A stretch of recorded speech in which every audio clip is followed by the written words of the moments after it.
कान्हा, तू ई कैसे कह सकेला कि केहू हमनी के धोखा से ई विश्वास दिलावे के प्रयत्न कर रहल बा कि यादव राज के अनुज के कोनो सिंह मर ले बा? सौभरी, हमनी प्रसन्नजीत के शव पर जॉन देखनी और यहाँ देखे खातिर जॉन छोड़ल गइल बा। ओसे इहे प्रतीत होकत बा। तोहार तात्पर्य का बा? प्रसन्नजीत के शव पर हमनी उनकर पीठ और भुजा पर पंजा के चिन्ह देख ले रहनी, परंतु उनकर वक्ष के भाग पर कोनो घाव ना रहल और उनका गला पर जोन घाव रहल ओसे यही सिद्ध होकत बा कि केहू उन पर पीछे से आक्रमण कैले होके। सिंह के पंजा में बहुत शक्ति होखेला, वो जहाँ भी पड़ेला वहाँ से मांस के एगो भाग खींच लेला और वो अपना शिकार पर दांत भी गड़ा देला। परंतु प्रसन्नजीत के शव पर ऐसे कोनो प्रमाण ना मिलल। तो फिर आगे का कही जाये? देखल जाए, यदि कौनो और प्रमाण मिल जाए तो।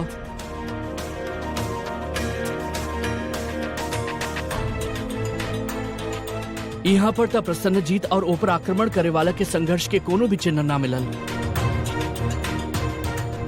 ऐसे यही सिद्ध होकत बा कि प्रसन्नजीत पर केहू पीछे से आक्रमण कैले रहल, जबकि सिंह सदा सामने से झपट्टा मारेला। परंतु अचानक आक्रमण के संघर्ष के चिन्ह कैसे बन सकेला? आक्रमण यदि अचानक होखेला तो व्यक्ति ओकरा विपरीत में गिरेला, तभी वो थोड़ा बहुत आक्रमण करे वाला से लड़ ले तो होखिए। तब भी सौभरी, संघर्ष की चिंता यहाँ बने के ही चाहिए।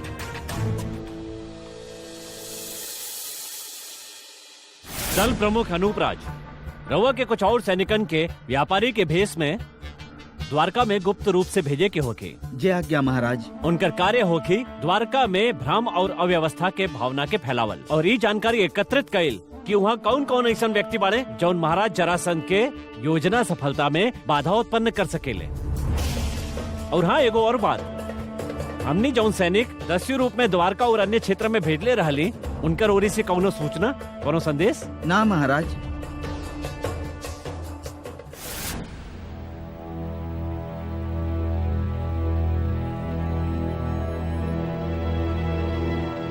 बोले रहले वन में कृष्ण दिखाई दी तो ओकर वध कर दिया, बाकी यहाँ तो जीव जंतु और वृक्ष के अतिरिक्त कुछ नहीं के दिखाई दे रहल।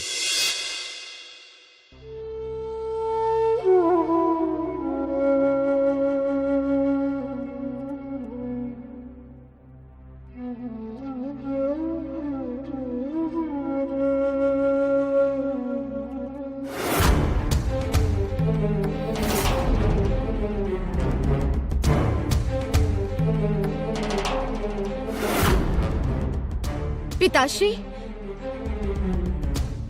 ये देखनी रहुआ काका के शरीर पर देखी? ना पुत्री, हमरा में शक्ति नहीं कि अपन अनुज के छत विशद शरीर के देखे के। पिताश्री, पिताश्री, एक बार देखी तो सही, वो पंजा के चिन्ह और उनका गला के घाव। पिताश्री देखी, आई देखी, देखिए चिन्ह, ये कौनो अस्त्र के नहीं खे, ये कौनो हिंसक पशु के बा।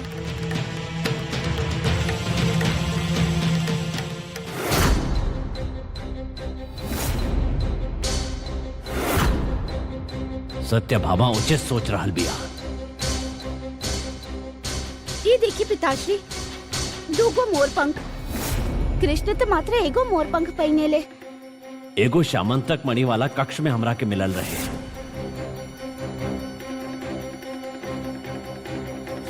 कृष्ण के तो सदा हम एक के मोर पंख पहनल देख ले बानी।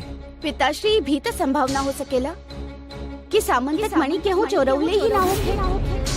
काका श्री मणि पहनले होके और वन में चल गए होके आखेट करे और वहाँ उन पर सिंह आक्रमण कर देले होके। प्रसन्न मणि पहन त सकेले। हम देखल चाहत रानी कि मणि ऐसन का सम्मोहन बा जे हर केहू रोवा के पहिनल देखल चाहत। ओके आखेट के भी चाव बा।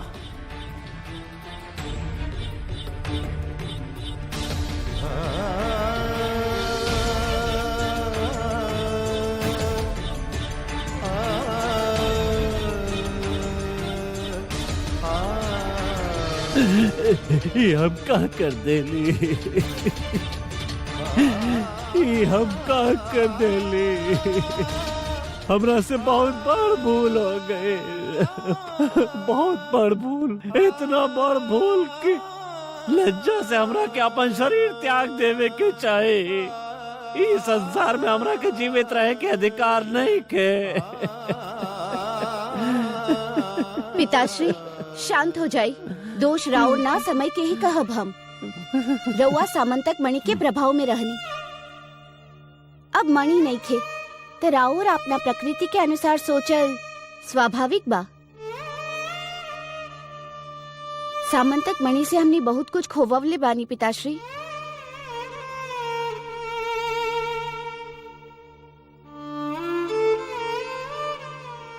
यदि सामंतक मणि इतना अपशकुनी रहल तो हमार इष्ट देव सूर्य हमरा के देले ही काहे? उ स्वतः रउआ के ना दिले, रउआ प्रार्थना कैले रहनी उनसे, यही से वो रउआ के मणि दिले।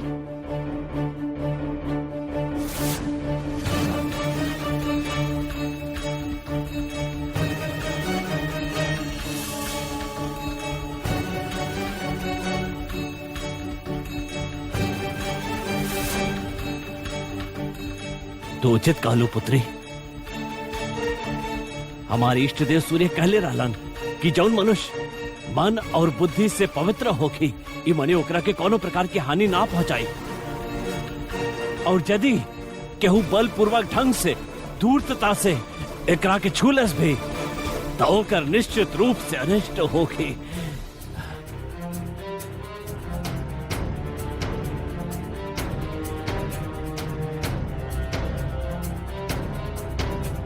पिताश्री, सूर्यदेव रउआ से जौन कहले रहले उहे सत्य सिद्ध भइल। राउर बुद्धि और मन साधारण मनुष्य के भांति अहंकार और स्वार्थ के भंवर में फंस गए और रउआ में जौन रहल वो भी गवा दीनी।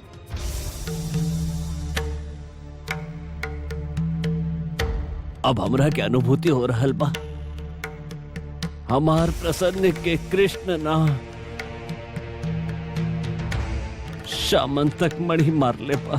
पिताश्री, यदि रउआ ये बात के विश्वास हो गइल बा त एकर प्रायश्चित खातिर द्वारका के राज परिवार से रउआ क्षमा मांग ली।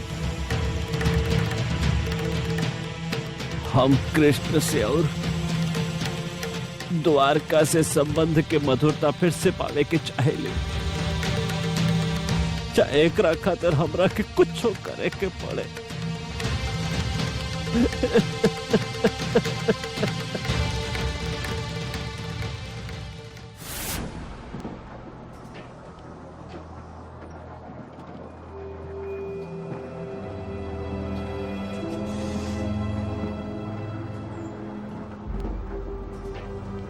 रउआ लोग खुदे सोची कि द्वारिका में आके ऐसा का लाभ भइल बा और मथुरा में ऐसा का अभाव रहल। जमुना जी रहली, दूध दही के नदी बहत रहल, और भैया संकट वहाँ भी रहल, संकट यहाँ भी बा। अभी तो भोज्य पदार्थ और दैनिक वस्तुओं के अभाव बा। महादेव ही जाने आगे का होगी। ऐसे भी बुरा होगी वो कृष्ण के शासन में। और अभी तक महाराजा उग्रसेन जी उनके मुख्य प्रभारी बनोले बाड़े। जौना दिन वो द्वारिकाधीश बन जाये, वो दिन के सोच सोच के माथा भारी होखेला। बोल लेला रहुआ लोग सब, या कोई शेष बात है वो बोल ला। काहे? कुछ भूल कर देने का सत्य बोले में? अरे सत्य कहले ही कहाँ माने रहुआ लोग। सत्य तो ई बा कि द्वारका में सब सुखी बने, सब आनंद से बने। अरे ज्ञात बा काना का कहले रहलन? काना कहले रहलन कि जाओ और भिक्षा में स्वर्ण मुद्रा लेके आओ। वो सावधान कैले रहलन रहुआ लोग के, सावधान कैले रहलन कि ना? बाकी ना हमने के गिरे के बहुत शौक बा। फिर बाद में उठा रो रो के सांत्वना के भीख मांग ले। बाकी ना बोला ही सत्य, बाकी ना बोला उता बा विकद्रु का उचित कह रहल बाने। हाँ, यदि रउआ लोग के लागत बाकी जे हम कह रहल बानी वो उचित बा त कृष्ण के कौशल बंद करा, मत कोसा उनके।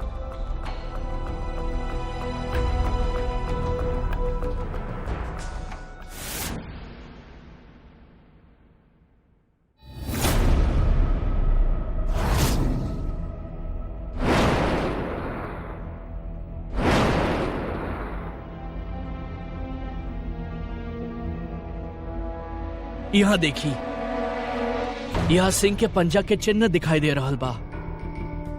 एकर अर्थ ई बा कि जहाँ हमने खड़ा बानी वहाँ ही सिंह रहेला। स्वाभाविक बा, ये चिन्ह से ये प्रतीत होखत बा। अब तो हमनी के यहाँ से शीघ्र ही निकले के होखी। विख्यात, ये समय तू ना कान्हा हमनी के नायक बाड़े। उ जौन हमनी के कहिए हमनी उहे करब। अवश्य, परंतु हमार कर्तव्य बा कि हम सबके सावधान कर दी। भागे खातिर यदि रउआ सबके चर्चा समाप्त हो गई होगी तो हमनी आगे के कार्य आरंभ करी।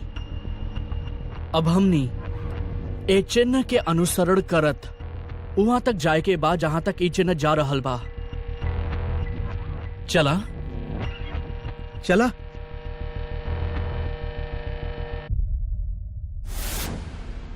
लागत बा वो दूसर दिशा में जा रहल बा। बाण चला दी। ना, वो बहुत दूर बा। यदि चुक गईला तो सारा खेल बिगड़ जाई। निकट चलल जाओ। चला। सावधान, संकट निकट ही बा। ये तो पशु पक्षी की आवाज बा। एकर मतलब सिंह निकट ही बा। ये तो बढ़िया बात बा। वही के खोज खातिर तो हमनी यहाँ आइल बानी।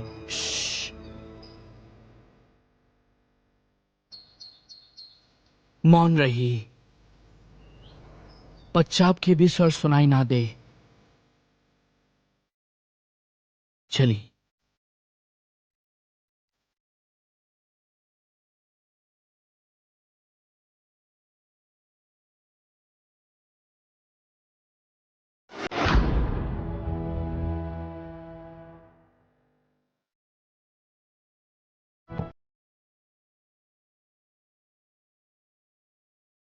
आन चलावा।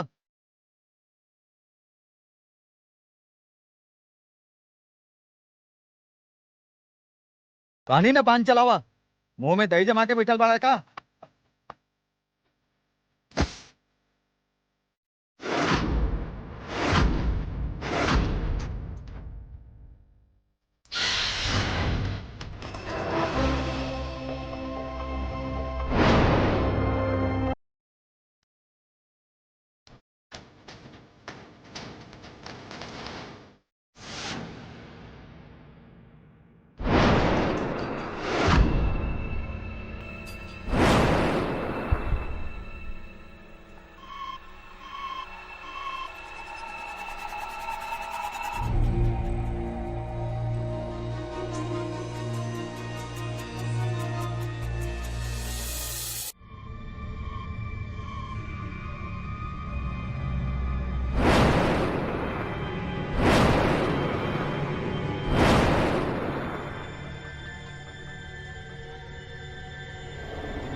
ये तो जीवित नहीं खे। एके के मरले होखी? यही तक खोजे के बा। प्रसन्नजीत के हत्या, सिंह के हत्या और शामंतक मणि के बीच में का संबंध हो सकेला?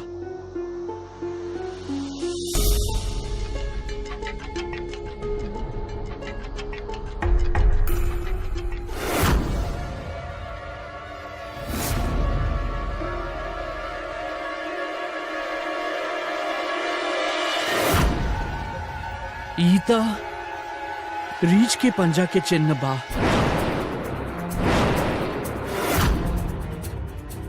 एकर अर्थ ई भइल कि रीछ सिंह के मरले बा। रीछ सबसे भयानक और हिंसक होखेला। रीछ का है हमारी सिंह के।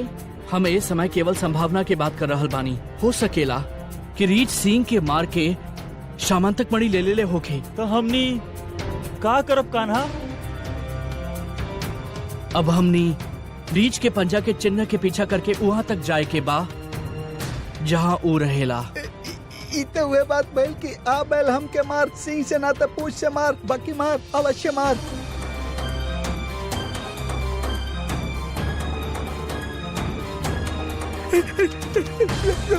रुका हम आवत बानी।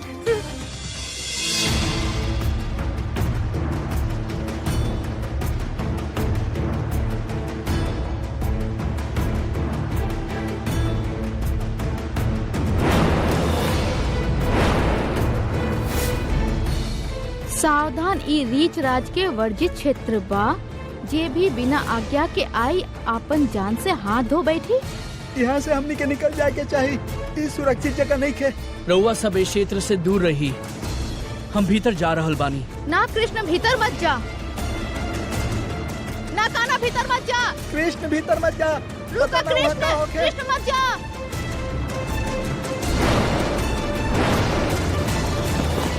कृष्ण यादव नरेश, रउआ खातिर महल में प्रवेश निषेधाज्ञा बा। कौन देलस निषेधाज्ञा? द्वारिकाधीश महाराज उग्रसेन जी आज्ञा देले बाड़े, जब तक कृष्ण और बलराम द्वारिका वापस नैखन आ जात और कृष्ण अपन दिहल वचन पूरा नैखन कर लेत, यादव सभा में राउर प्रवेश वर्जित बा।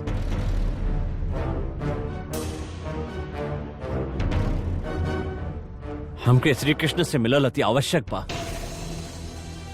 उनसे विनती करे के बा। आदरणीय सत्यजीत जी, हम समर्थ बानी, हम अपन नरेश के आज्ञा के उल्लंघन ना कर सकेनी। हम रउआ से हाथ जोड़ के निवेदन करत बानी कि कृपया रउआ हठ ना करी और वापस चल जाई। पिताश्री के यादव सभा में कोनो अन्य सदस्य से भेंट करवाई, राउर बहुत कृपा होखी। सत्यभामा, ई प्रस्ताव यादव सभा में सबके सामने पारित भइल बा, केहू भी एकर खंडन ना कर सकेला। कृतवर्मा जी, और कुछ नाता पारिवारिक संबंध के नाते वासुदेव जी से ही भेंट करवा दी। ठीक बा, हमरा और संदेश उनका तक पहुंचा देत बानी, शेष उनका पर निर्भर करत बा।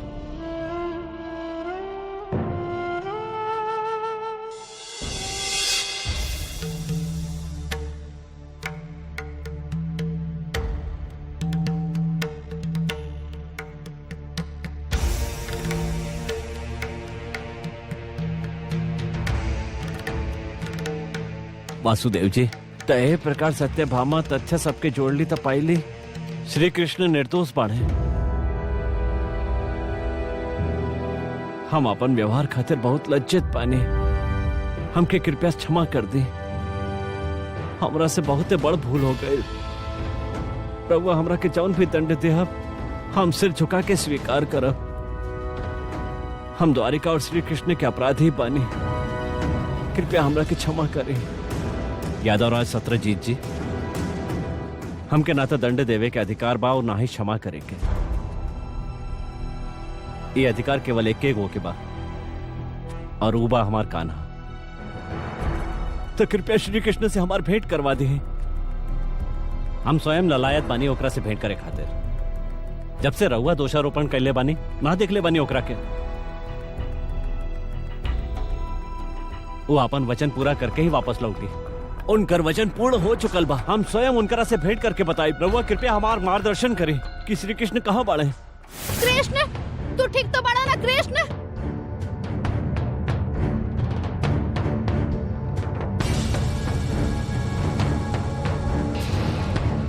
कृष्ण, तू कुशल तो बड़ा ना? कृष्ण, कहाँ बाड़े कृष्ण? ये गुफा के भीतर ये चट्टान द्वार बंद कर देले बा।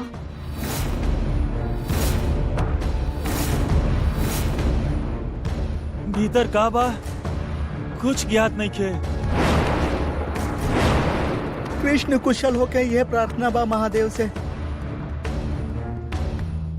कृष्ण वर्जित क्षेत्र में गइल बाड़े, ज्ञात नहीं का होखी।